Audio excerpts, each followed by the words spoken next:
Anime fans அனைவருக்கும் வணக்கம். So இன்னைக்கு நம்ம a moment but for ever அப்படின்னு சொல்லிட்டு ஒரு அனிமே பார்க்க போகிறோங்க. இது சும்மா எடுத்து எதிர்ச்சியாக பார்த்தேங்க. என்னடா இது அப்படின்னு சொல்லிட்டு பார்த்தேன்.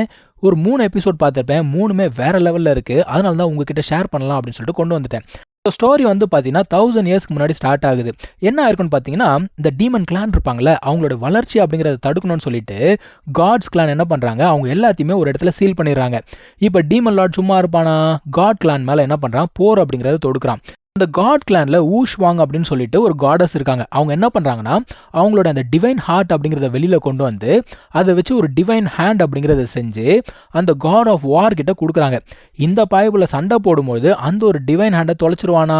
இதில் என்ன ஆகுதுன்னா, அவனுக்குமே அடிபட்டுடுது. அதுக்கப்புறமா அந்த பாய்பில் என்ன பண்ணுறான்னா, அவனை தன்னைத்தானே சீல் பண்ணிக்கிட்டு ஒரு இடத்துல உட்காந்து மெடிடேஷன் பண்ணிக்கிட்டு இருக்கான். இப்போ இந்த டிவைன் ஹேண்ட் எங்கே போச்சு, இதுதான் வந்து கேள்வி. ஸோ அந்த காடஸ் அப்போத்துல இருந்தே அந்த டிவைன் ஹேண்டை தேடிக்கிட்டு இருக்காங்க. ஆனால் அவங்களுக்கு இன்னும் கிடைக்கவே இல்லை. அது வேற, அவங்களோட ஹார்ட் வேற, வெறும் கையினா கூட விட்டுடலாம், அவங்களோட ஹார்ட் இல்லையா. இப்போ இங்கே மனிதர்கள் வாழக்கூடிய இடத்த காட்டுறாங்கப்பா. ஒரு ரிவர் இருக்கு, அந்த ரிவரில் நிறைய பேர் போய்கிட்டு இருக்காங்க. இந்த 2 கேரக்டர் காட்டுறாங்க. இந்த 2 கேரக்டரில் ஒருத்தன் வந்து பார்த்தீங்கன்னா ஹை பிரீஸ்டஸ். ஸோ பிரீஸ்டஸ் அப்படின்னு சொன்னாலே அந்த ஒரு கிளானுக்கு முக்கியமான ஒரு மெம்பர். இவனும் அவனும் பேசிக்கிட்டு போயிட்டு இருக்காங்க. இவன் என்ன சொல்கிறான், டேய் நான் மட்டும் இந்த டிவைன் ஹேண்டோட பிறக்கல அப்படின்னா என்ன பிரீஸ்டஸ் ஆக்கியிருப்பீங்களா.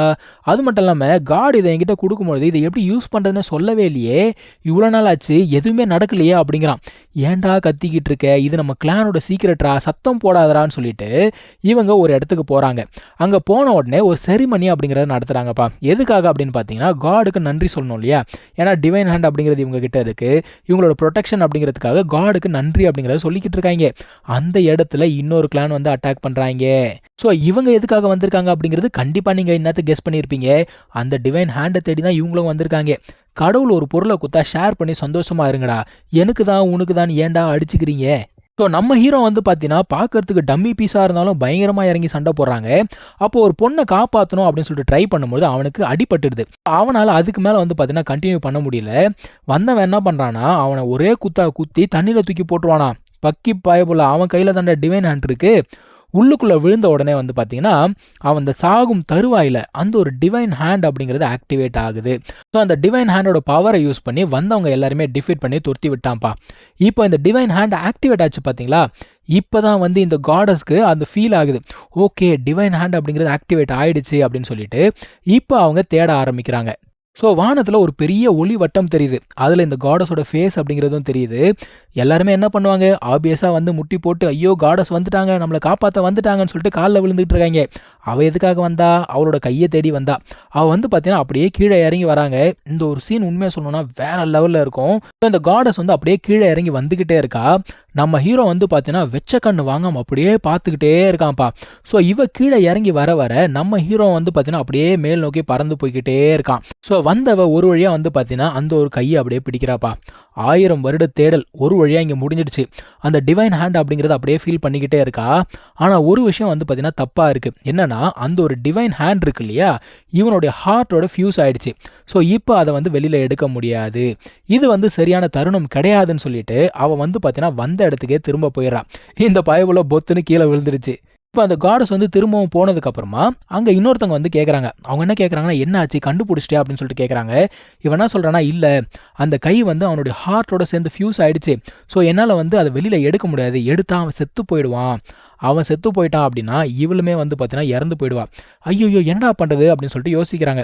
இது வந்து நம்ம உடனே செய்யக்கூடிய விஷயம் கிடையாது, நம்ம வந்து கொஞ்சம் பொறுமையாக தான் பண்ணணும். ஸோ மனிதர்கள் வாழக்கூடிய அந்த ஒரு இடத்துக்கு நான் போக போகிறேன் அப்படிங்கிறா. இதை கேட்ட உடனே இன்னொருத்தவங்க பதறாங்க. வேணாம் அதெல்லாம் பண்ணாத, பெர்மிஷன் இல்லாமல் அந்த இடத்துக்கு போகணும்னு வச்சுக்கோங்க, உன்னை கண்டிப்பாக வந்து தண்டிச்சிருவாங்க, உன்னோட டிவைனிட்டி அப்படிங்கிறது போயிடும், வேணாம் அப்படிங்கிறாங்க. அங்கே ஒரு சின்னதாக ஒரு பையன் இருக்கான்ப்பா. அவனுமே வந்து என்ன சொல்கிறான், வேணாம் போகாத, தயவு செஞ்சு போகாத அப்படிங்கிறான். இது வந்து ஆக்சுவலாக வந்து பார்த்தீங்கன்னா பையன் கிடையாது, ஒரு ரோபோ மாதிரி வச்சுக்கோங்களேன்.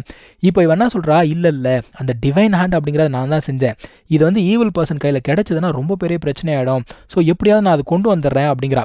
இவன் வந்து பார்த்தீங்கன்னா ஒரு டவர் அப்படிங்கிறத பில்ட் பண்ணியிருக்கலாம் அந்த ஒரு மார்டல் வேர்ல்டில். அந்த டவருக்கு மேலே இருக்கக்கூடிய இடமும் வந்து பார்த்தீங்கன்னா கிட்டத்தட்ட இந்த செலஸ்டியல் ரெல்ம் மாதிரி தான். ஸோ அங்கே இருந்து நான் பார்த்துக்கிறேன் அப்படிங்கிறா. இப்போ அவள் வந்து பார்த்தீங்கன்னா மார்டல் வேர்ல்டுக்குள்ளே போகிறது அவ்வளோ ஈஸியாக இல்லை. அவளை வந்து பார்த்தீங்கன்னா ஏகப்பட்ட தண்டர் லைட்னிங் அப்படிங்கிறது அஃபெக்ட் பண்ணுது.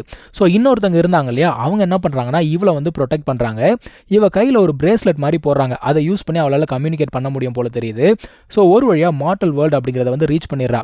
இப்போது இவ தேடி வந்தா இல்லையா, அவன் வந்து சாதாரண ஆள் கிடையாது. அவனுக்கு வேலை செய்யறதுக்காக இந்த இடத்துல மெய்ட்ஸ் அப்படிங்கிறத ரெக்ரூட் பண்ணுறாங்க. அந்த ரெக்ரூட்மெண்ட்டுக்கு இவ்வளோ வந்திருக்கிறா. இங்கே வந்து பார்த்தீங்கன்னா கிட்டத்தட்ட 18 டெஸ்ட் அப்படிங்கிறத வைப்பாங்களாம். அதை எல்லாத்தையும் வச்சு தான் செலக்ட் பண்ணுவாங்களாம். முதல் டெஸ்ட்டை வந்து பார்த்தீங்கன்னா மியூசிக் டெஸ்ட் வைக்கிறாங்க. நம்ம ஆளுக்கு மியூசிக் எல்லாம் வராது. இவன் வந்து பார்த்தீங்கன்னா காடஸ் தான், ஆனால் காடஸ் ஆஃப் மெக்கானிக்ஸ். அதாவது இப்போ ஒரு வண்டி இருக்குன்னா அந்த வண்டியில் இருக்கக்கூடிய மெக்கானிசம் எல்லாம் இவளுக்கு தெரியும். ஆனால் இந்த மாதிரி மியூசிக்கு இதெல்லாம் வந்து இவளுக்கு சுத்தமாக வரவே வராது. இவன் என்ன பண்ணுறா, அங்கே இருக்கக்கூடிய அந்த ஒரு மியூசிக் இன்ஸ்ட்ருமெண்ட்டை போட்டு கட் பண்ணிக்கிட்டு இருக்கா. அதான் ஒருத்தர் வந்து கேட்குறாரு, என்னம்மா பண்ணுற நீ அப்படின்னு கேட்டால், இல்லை இதெல்லாம் வந்து கட் பண்ணி ஒரு சூப்பரான ஒரு மியூசிக் இன்ஸ்ட்ருமெண்ட் நான் செஞ்சு தரேன் அப்படிங்கிறா. உன்னை நான் மியூசிக் வாசிக்க சொன்னால் என்ன பண்ணிக்கிட்டு இருக்க நீ அப்படின்னு சொல்லிட்டு கேட்குறான். இப்போ நம்ம ஹீரோ வந்து பார்த்தீங்கன்னா கிராண்டாக ஒரு என்ட்ரி கொடுக்குறாருப்பா. அவன் ஒரு வண்டியில் பறந்து வந்துகிட்டு இருக்கான். ஒரு பறவை தான் வந்து பார்த்தீங்கன்னா அந்த வண்டியை இழுத்துட்டு வந்துட்டு இருக்கு. அவன் வந்து எகிரி குதிச்சிட்டான். ஆனால் அந்த ஒரு பறவை வந்து பார்த்தீங்கன்னா அந்த ஒரு வண்டியை கிராஷ் பண்ணிடுச்சு. இவன் வந்து திட்டுறான், நீ வந்து ஒவ்வொரு முறையும் இதே மாதிரி தான் பண்ணிக்கிட்டு இருக்க, உன்னோட டிரைவர் லைசன்ஸ் தப்பாக கொடுத்துட்டாங்க நினைக்கிறேன் அப்படின்னு சொல்லிட்டு திட்டிகிட்டே போகிறான். இப்போ நம்ம ஹீரோயின் வந்து பார்த்தீங்கன்னா அந்த இடத்துல நடந்து போய்கிட்டே இருக்கா. அவன் மேலே உடஞ்சு போன வீல் வந்து விழுது. அந்த டைமில் இவன் போய் காப்பாற்றுறான். இவளுக்கு வந்து தெரியுது இவன் தான் அப்படின்னு. ஆனால் அந்த டிவைன் ஹேண்ட் அப்படிங்கிறத இவளால் ஃபீல் பண்ண முடியல. இப்போ நம்ம ஹீரோட ஃப்ரெண்டு கேட்குறான், டேய் நீ எதுக்காக இங்கே வந்திருக்கே அப்படின்னு சொல்லிட்டு கேட்குறான். அவனா சொல்கிறான், எதுக்காக வந்திருக்கனா, மேடை செலக்ட் பண்ணுறதுக்காக வந்திருக்கேன் அப்படிங்கிறான். அந்த டைமில் நம்ம ஹீரோயின் பார்க்குறா, ரைட்டு இவன் இன்னுமே வந்து மெய்டை செலக்ட் பண்ணலன்னு சொல்லிட்டு அவள் ஸ்ட்ரீட்டாக போயிட்டு இந்த மாதிரி நான் வந்து உங்களுக்கு மெய்டாக இருக்கணும்னு ஆசைப்பட்றேன் அப்படிங்கிறா. அப்போ அந்த ஃப்ரெண்டுக்காரன் என்ன சொல்கிறான்னா, இல்லை இவ தேவையில்லை அப்படிங்கிறான். இவன் என்ன சொல்கிறா, உன்னோட கேரேஜ் உடஞ்சதில்ல, அதை நான் ஃபிக்ஸ் பண்ணேன் அப்படின்னா என்ன மெய்டாக ஏற்றுக்கிறியா அப்படின்னு சொல்லிட்டு கேட்குறா. ஓகே பண்ணி காட்டு அப்படிங்கிறான். இவளும் ஓகேன்னு சொல்லிட்டு அந்த ஒரு கேரேஜை ஃபிக்ஸ் பண்ணுறதுக்காக போகிறாப்பா. இவன் வந்து காடஸ் ஆஃப் மெக்கானிசம் இதெல்லாம் வந்து ஈஸியாகவே ஃபிக்ஸ் பண்ணிடுவா. இவனுக்கு 2 பேர் உள்ளுக்குள்ளே பேசிக்கிட்டு இருக்காங்க. ஆக்சுவலாக அந்த டிவைன் ஹேண்டை ஏன் இவளால் ஃபீல் பண்ண முடியல அப்படின்னா, அதோட ஆராவை வந்து பார்த்தீங்கன்னா சப்ரஸ் பண்ண சொல்லி இந்த ஃப்ரெண்டுக்காரன் தான் சொல்லி கொடுத்துருக்கான் போல தெரியுது. அவன் என்ன கேட்குறான்னா, உனக்கு வந்து யாராவது கூட இருந்தாலே பிடிக்காது, எதுக்காக திடீர்னு மெய்டு வேணும்னு கேட்குற அப்படிங்கிறான். இப்போ வெளியில் இவன் வந்து பார்த்தீங்கன்னா கேரேஜை ஃபிக்ஸ் பண்ணிட்டா. அவன் என்ன சொல்கிறான்னா, முன்ன இருந்ததை விட இப்போ நான் பயங்கரமாகவே இதை ஸ்ட்ராங் ஆக்கியிருக்கேன். ஸோ எங்கன்னா போய் விழுந்தா கூட எதுவுமே ஆகாது அப்படிங்கிறான். அது மட்டும் இல்லாமல் இங்கே பாரு, நீ ஏறத்துக்காக படிக்கட்டு வச்சிருக்கிறேன், 2 லைட்ஸ் அப்படிங்கிறத செட் பண்ணியிருக்கேன், உள்ளுக்குள்ளே மியூசிக் சிஸ்டம் வச்சிருக்கேன், இது போக ஃபியூச்சரில் வந்து ஹீட்டரு கூலர்னு எல்லாத்தையுமே வந்து செட் பண்ணுவேன், அதுவாக ட்ரைவ் பண்ணுற மாதிரிலாம் என்னால் செட் பண்ண முடியும் அப்படிங்கிறா. இவன் பார்க்குறான், அடடா நீ ரொம்ப ஜீனியஸாக இருக்கே, எப்பா இந்த பொண்ணை நான் கூட்டிகிட்டு போகிறேன், மீதி இருக்காங்களா நீ செலக்ட் பண்ணிக்கோ அப்படிங்கிறான். ஆக்சுவலாக உள்ளுக்குள்ளே இவங்க 2 பேர் பேசியிருப்பாங்க. இவன் வந்து அவளோட பை அப்படிங்கிற நோட்டீஸ் பண்ணியிருக்கான். அது சாதாரண பீப்புள் கிட்ட இருக்கக்கூடிய பையே கிடையாது. இவங்களுக்கு யோசனை என்னன்னா, அந்த ஒரு கிளான் அட்டாக் பண்ணிச்சு இல்லையா, அவங்க தான் இந்த ஒரு பொண்ணை ஸ்பையாக அமைச்சிருக்காங்க. ஸோ இவளை நம்ம க்ளோஸாக வாட்ச் பண்ணணும் அப்படின்னு சொல்லிட்டு யோசிச்சுட்டு இருக்காங்க. ஸோ இப்போ இவன் என்ன பண்ணுறான்னா, இவங்க தங்கக்கூடிய அந்த ஒரு இடத்துக்கு கூட்டு வந்துடுறான்ப்பா. கூட்டு வந்தோடனே இவன் பாட்டுக்கு பேசிட்டே போய்கிட்டு இருக்கான். திடீர்னு பார்த்தா அந்த ஒரு பொண்ணை காணோம். ஆஹா ஸ்பை வேலையை பார்க்க போயிட்டா போல தெரியுதே அப்படின்னு சொல்லிட்டு யோசிக்கிறான். பார்த்தா அது ஓரமாக உட்காந்து அங்கே இருக்கக்கூடிய சிலையை வேடிக்கை பார்த்துட்டு இருக்கு. வேடிக்கை பார்த்தது போதும் ஆத்தா, கிளம்பி வா அப்படின்னு சொல்லிட்டு கூப்பிட்டு போகிறான். அப்போ அவள் தங்க போகிற இடத்தையும் அவன் காட்டுறான். இவன் என்ன சொல்கிறான்னா, நான் மட்டும் தங்க போகிறது கிடையாது, இவனுமே இங்கே தான் தங்க போகிறான் அப்படின்னு சொல்லிட்டு அந்த பையனை வெளியில் கொண்டு வரா.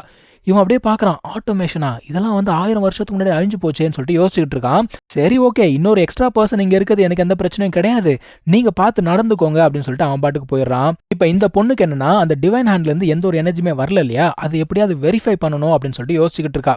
இந்த இடத்துல தான் இந்த ஒரு எபிசோட் அப்படிங்கிறது முடியுது. நம்ம அடுத்த எபிசோடில் மீட் பண்ணலாம். தேங்க்யூ ஸோ மச் ஃபார் வாட்சிங். Take care. பை.